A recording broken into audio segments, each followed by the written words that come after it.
우리가 지금 조선시대를 배우고 있잖아요. 어느 순간 우리가 조선시대 전기까지 왔거든요.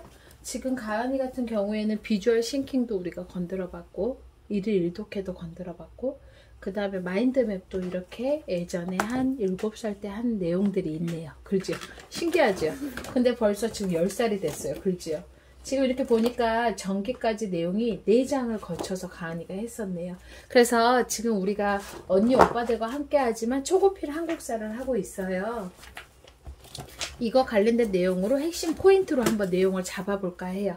괜찮겠지요? 네. 자, 1번이요. 새로운 나라 조선으로 연결되네요. 자, 요동정벌에 반대했던 이성계 어디에서 군대를 돌리게 됐죠? 맞아요. 그래서 여기 정권을 장악하였어요. 맞아요. 위화도 회군. 선생님이 여기다 내용을 한번 좀만 더 집어넣어 볼까 싶어서요. 자, 이성계하고 신진 사대부들은 뭐를 실시했고?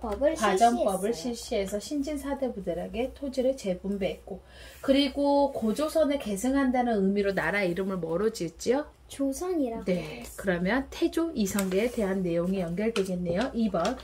자, 조선의 도읍은 어디예요? 한양이에요. 네, 여기 지도가 중요해요. 여기 도성도를 보면 우리가 마인드맵에도 나와 있어요. 인의 예지에 따라서 동쪽에는 흥인지문, 서쪽에는 돈이문, 그리고 우리가 많이 알고 있는 남쪽에 숭례문. 맞아요, 숭례문. 그 다음에 북쪽에 숙정문. 이렇게 4개의 대문을 가지고 있네요. 그리고 우리 조선왕조는 500년 동안 10만의 인구가 사는 중심지가 됩니다. 자, 3번으로 넘어가 볼게요.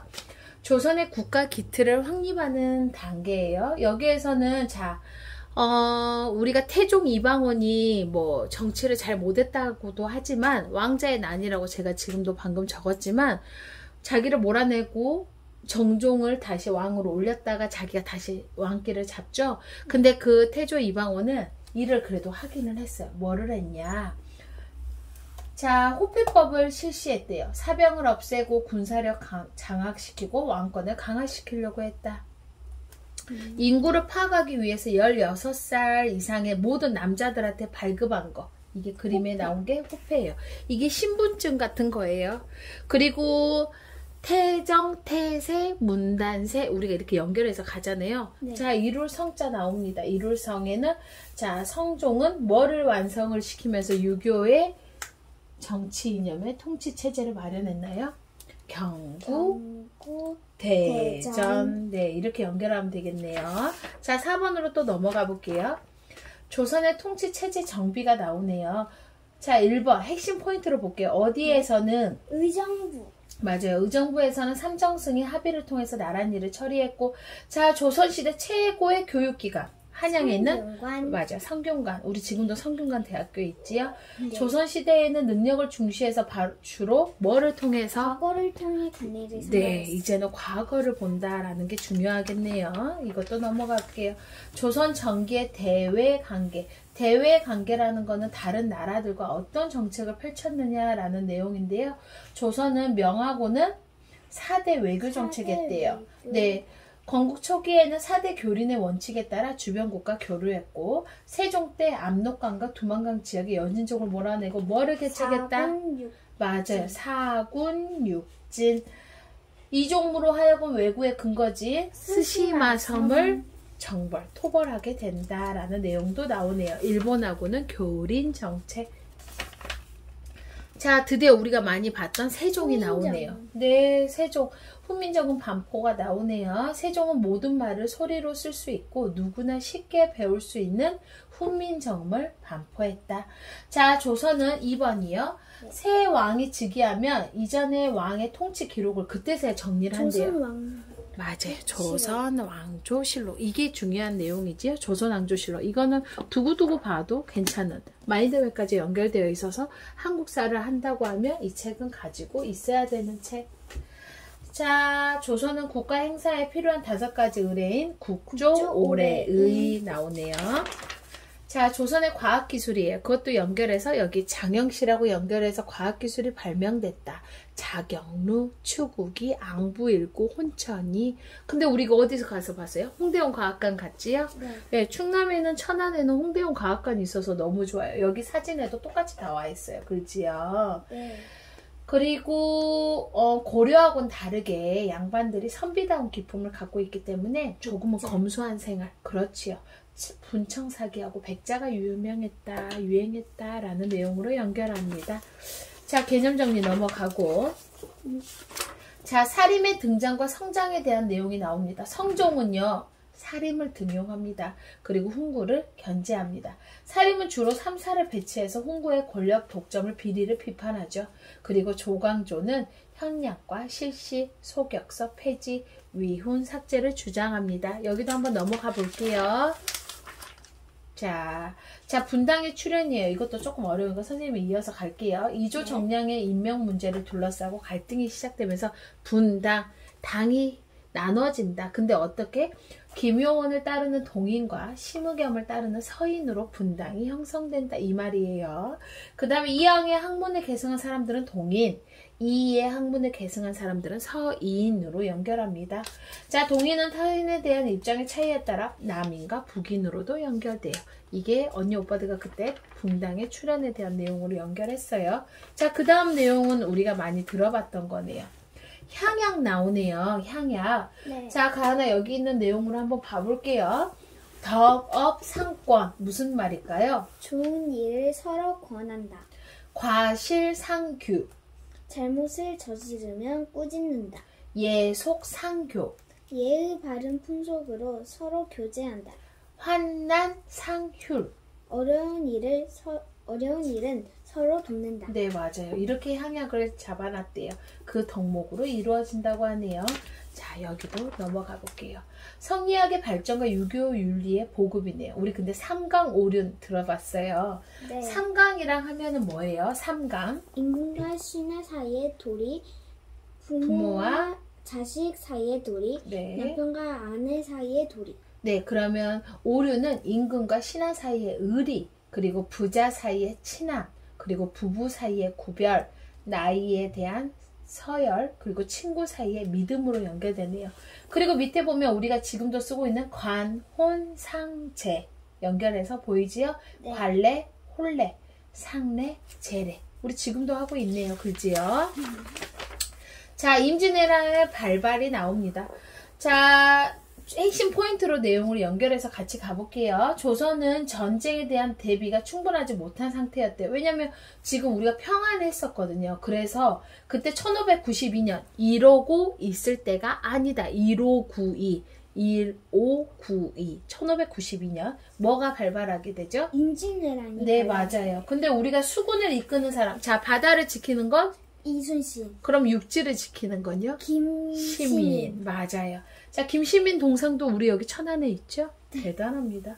자, 이순신이 이끄는 수군은 거북선을 바탕으로 일본 수군을 크게 격파하였다. 의병은 각 고장의 지리에 익숙하여 적은 수로도 지리를 우리가 꿰뚫고 있으니까, 봉소산이 우리가 어디 있는지 아는 것처럼 지형을 알고 있으니까 적은 숫자에도 많은 수를 우리가 이겨낼 수 있는 거예요.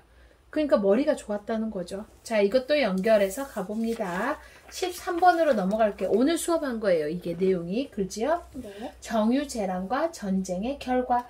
자, 일본과 명 사이에 휴전회담이 결렬되자 일본은 정유재란을 일으켰어요. 그리고 자, 이순신이 마지막에서 철수하는데 일본군 노량 앞바다에서 가로막고 공격을 크게 승리를 거둔 사건. 노량해전. 하지만 목숨을 잃으신, 그 마지막 목숨을 잃으신 부분이지요. 근데 거기서 임진왜란이 끝이 났네요.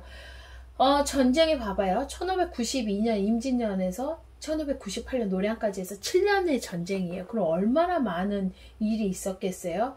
아까 얘기 나왔던 것처럼 인구 수도 감소하고 식량도 부족하고 나라 살림도 어렵고, 그리고 지금 아까 말한 대로 공을 세운 상민이나 천민이 신분 상승까지 왔다 갔다 하면서 질서가 변화가 돼버렸죠. 그래서 인구수도 많이 줄었다라고 내용했네요. 자, 14번. 자, 선조의 뒤를 이어 왕위에 오른 광해군. 피해 복구를 위해서 노력하겠지요. 여러 가지 일을 합니다. 자, 토지대장, 호적대장 작성 다시 하고요. 국방력 강화시키고 우리가 허준의 동의보감도 쓰게 했네요. 근데요, 광해군은요, 중립 외교 정책을 합니다. 왜냐면 어디 한쪽에 치우치기가 힘든 거죠. 그래서 여진족이 후금을 세우고 세력을 키워가고, 그리고 뭐 명나라는 나라 힘이 약해져 있고, 하지만 광해군은 세력이 약해진 명과 강력한 후금 사이에서 중간 역할, 중립 외교를 합니다. 그게 좋은 결과를 가져오지는 또 않아요. 글지요. 네. 자, 마지막 거 한번 읽어볼까요? 여기 문단. 결국 서인 세력은 광해군이 왕권 안정을 위해 이복 동생인 영창대군을 죽이고 그 어머니인 임목대비를 폐위한 것을 구실 삼아서 광해군을 쫓아내고 인조가 왕위에 올랐습니다. 네, 왕을 쫓아내고, 네, 자기가 왕에 올랐으니까 인조 반정으로 얘기를 하면 되겠네요. 자, 이것도 넘어가 볼게요.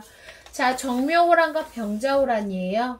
두 가지의 난이네요. 글지요. 자, 핵심 포인트로 가볼게요. 인조 반정 이후 서인은 명을 가까이 하고 후금을 멀리 한다. 그럼 무슨 말이야?